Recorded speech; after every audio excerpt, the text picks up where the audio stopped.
Hey everybody, my name is Jeremy Siskind. I'm the author of these books, Playing Solo Jazz Piano, now in its second edition, Jazz Piano Fundamentals Book 1, and the much longer, heavier, more purple Book 2.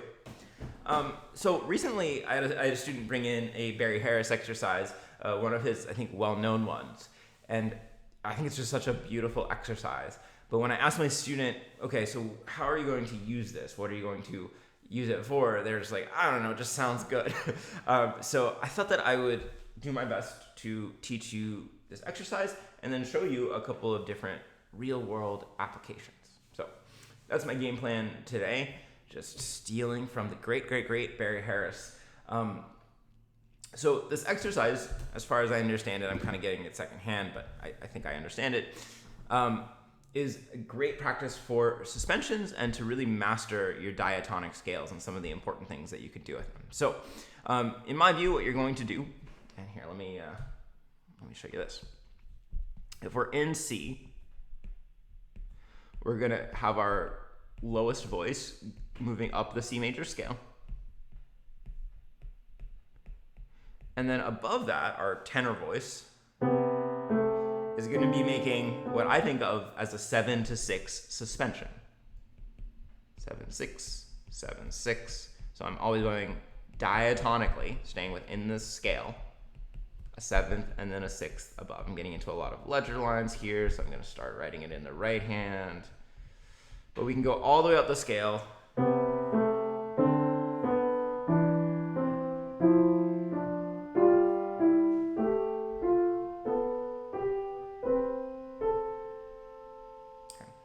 And this exercise, which I'm about to add a right hand to, is also going to teach us something important about voicing. So in the right hand, we're going to be playing a third above the bass notes. I'm not calling it the third of the chord. You're going to see why in a second. We'll consider that the alto voice. And then I'm going to double our suspension up here. Doo-doo. So playing that exact same thing from the tenor voice in the soprano. So we end up, it looks like we have a 7th chord with the 7th doubled on each beat. So here's what we got.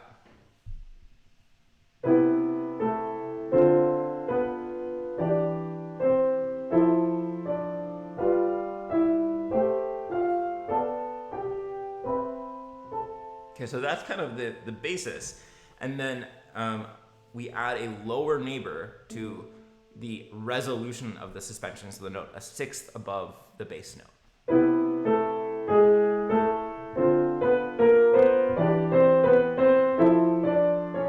So that's in that doubled part. So both the tenor and the soprano are playing that. And I totally did not leave myself enough space in this diagram to actually notate that.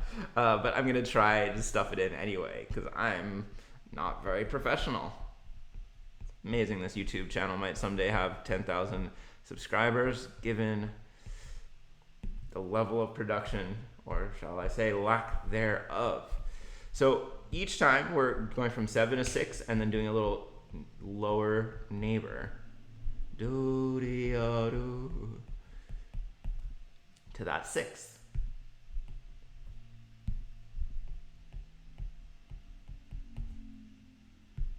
Yeah-do-de-o.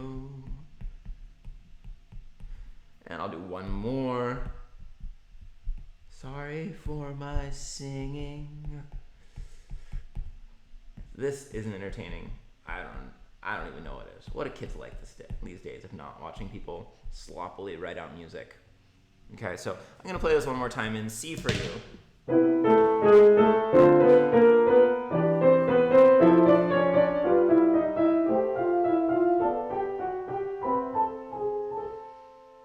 Okay, so every note's diatonic except for that chromatic lower neighbor. I know I've said this before on on this channel and in my books, but in all kinds of music, we generally like diatonic upper neighbors and chromatic lower neighbors. So I refer to this as like the rondo a la Turk principle, if you guys have ever played. He's using, this is Mozart. Mozart is using a diatonic upper neighbor to the A, and then a chromatic lower neighbor. And this is what we like doing in music.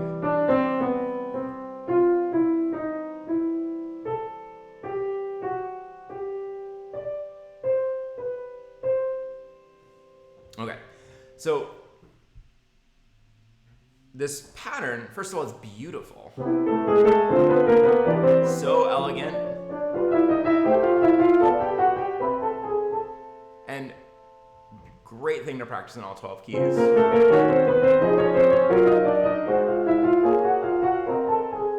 Sorry.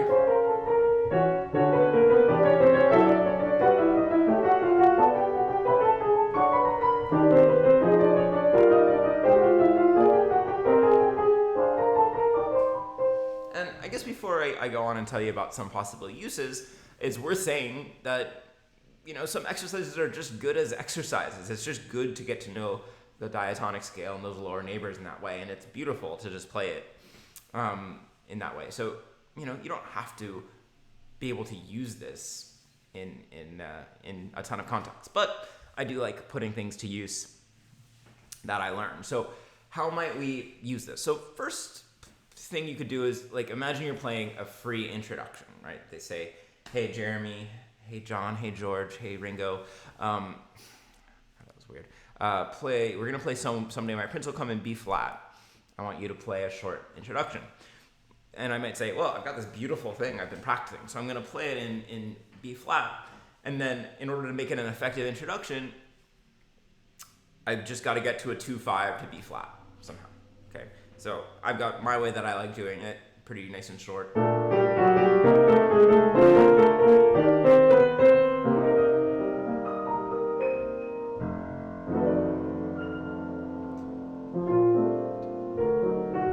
And it's a nice setup. So all I did is I did 1 time through, 2 times through, 3 times through, 4 times through, 2 chord. It's kind of nice to make it a half diminished. And 5 chord. Why did I choose 4 times through? Because I'm thinking of the melody.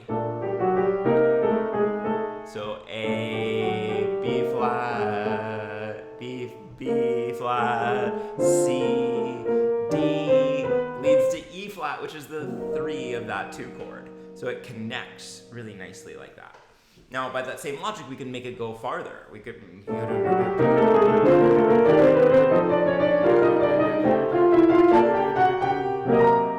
Right, we could make it go to B flat, which is the 7th of that 2 chord. Why not?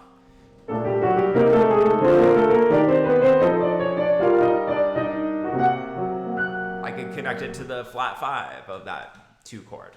And if you're wondering why I'm using half diminished chords, just a little bit more colorful than a normal 2 chord. If we wanted to get fancy, we could do this pattern but kind of change keys. You know, what if we went... and then we went to D flat, then to F, and then A flat,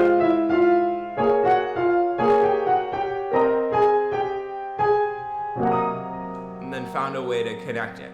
Why did I choose those keys?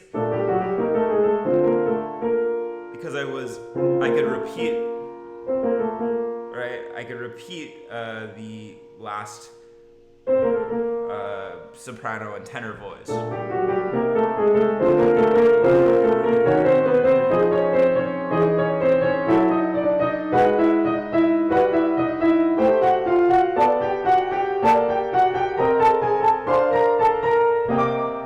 Yeah, so actually, if we do this, we go up in minor thirds. Let me break this down for you a little bit more because I can feel myself getting excited and going too fast. So I'm going to do 3 times through.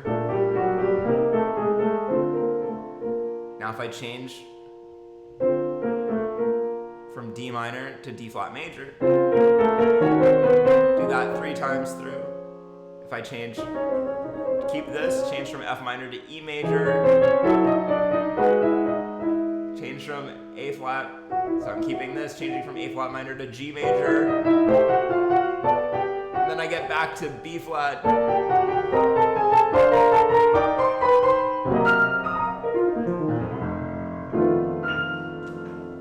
So I'm going up in minor thirds, B flat to D flat to E to G. That is certainly not the only way to do it. That's just kind of an obvious, natural one that occurs to me. So play around. Figure out some different ways that you could use this in a free introduction or a free open improvisation section.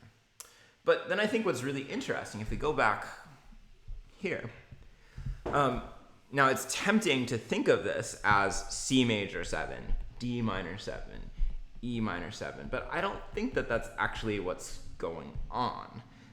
I see these as suspensions, meaning that we shouldn't really think of this first note, da-dum, da-dum, ya-dum, as part of the chord.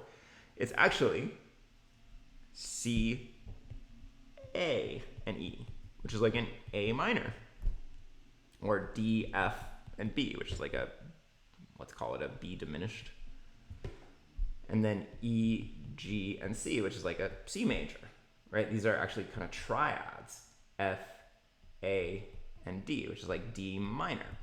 So one way to say this is that we're decorating first inversion triads, meaning triads with the third in the bass. And there's some other possibilities here, but I want to just pause on this one for a second, because if we're then going to play Someday My Prince Will Come, which I should have preloaded a chart for, but the first four measures of Someday My Prince Will Come will be B flat major, D augmented basically, D7 augmented,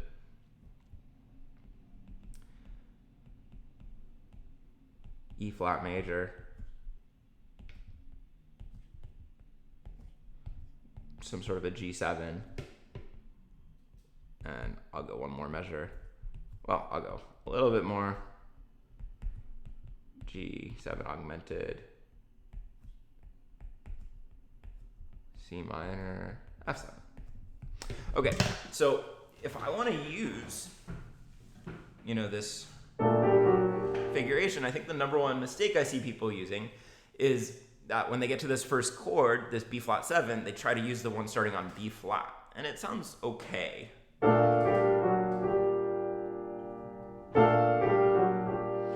And in this case, it kind of is like going from a B flat major 7 to a B flat major 6, kind of. But in my opinion, you're going to get a much better result if you think of this as a first inversion triad. So I'm attempting to apply this logic to this very first measure, the B flat major, and so I'm going to put the third in the bass. And I'm going to do not that, but this. So, and I think that's really lovely. So we're playing a B flat over D. That's been led into using a suspension. And if I want to do the second measure, that's not quite going to be diatonic because it's not a chord that comes from a major scale. But I can still kind of figure out the same general principle. So I can, have the third of the chord in the bass, then the note a third above it in the right hand, and then create a 7/6 suspension. Now, why am I choosing an E flat rather than an E? Because I'm in the key of B flat major. So I might go.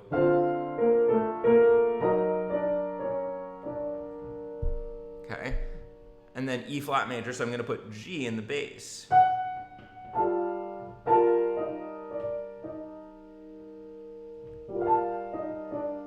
Nice, right? And then G7, so I want to make sure to put B in the bass.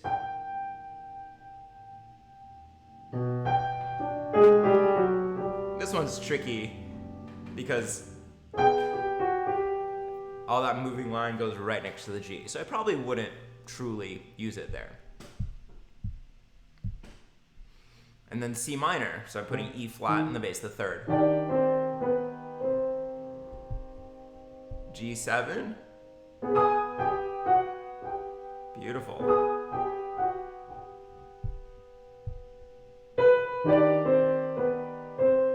That kind of follows the melody. See what what I did with the F7, I put A in the bass. Now, that's not going to really be a dominant chord, it's just going to be a triad, but I think that's okay. It sounds nice, so who cares about the rest?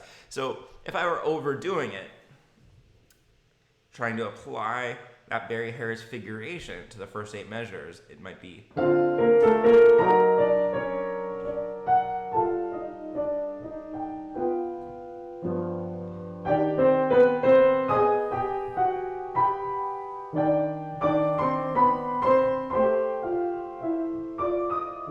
Right?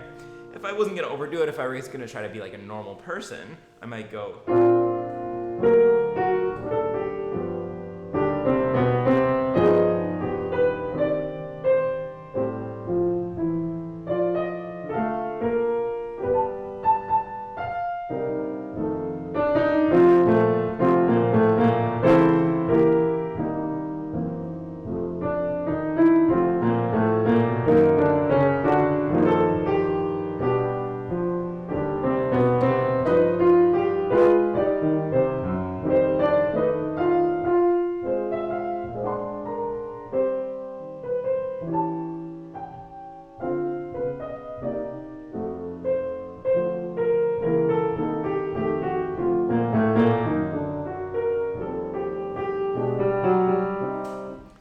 Okay, so you can see that there's actually lots of possibilities once you understand that these are triads in first inversion being decorated. I'm probably saying something that like completely, some Barry Harris genius is going to explain to me how completely wrong I am, but I don't care. I think this works. One last thought before I leave this subject is that, just coming back here, so within this, suspension resolution, this is so beautiful as is, but there are other decoration possibilities. For instance, it could be just be leaving out the middle G, or there could be a little turn, or my favorite, which I stole from Hank Jones, inserts another chromatic tone.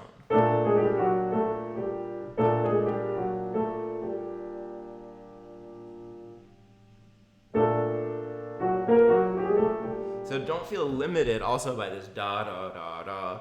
There's a lot of ways it could be reversed. There's kind of just innumerable ways that you could take that same 7/6 suspension and decorate it a little bit differently. All right, folks, I hope that you loved that video. Comment with strawberry if you liked it, or better yet, strawberry for Barry Harris. And check out my books. They are best purchased at jeremysiskind.com. They're the Valentine's Day gift everybody wants. Oh, I think this video is going to come out after Valentine's Day. But if you're in the doghouse for not getting your loved one a Valentine's Day gift, then this is the best way to make it up to them. Okay, bye everybody.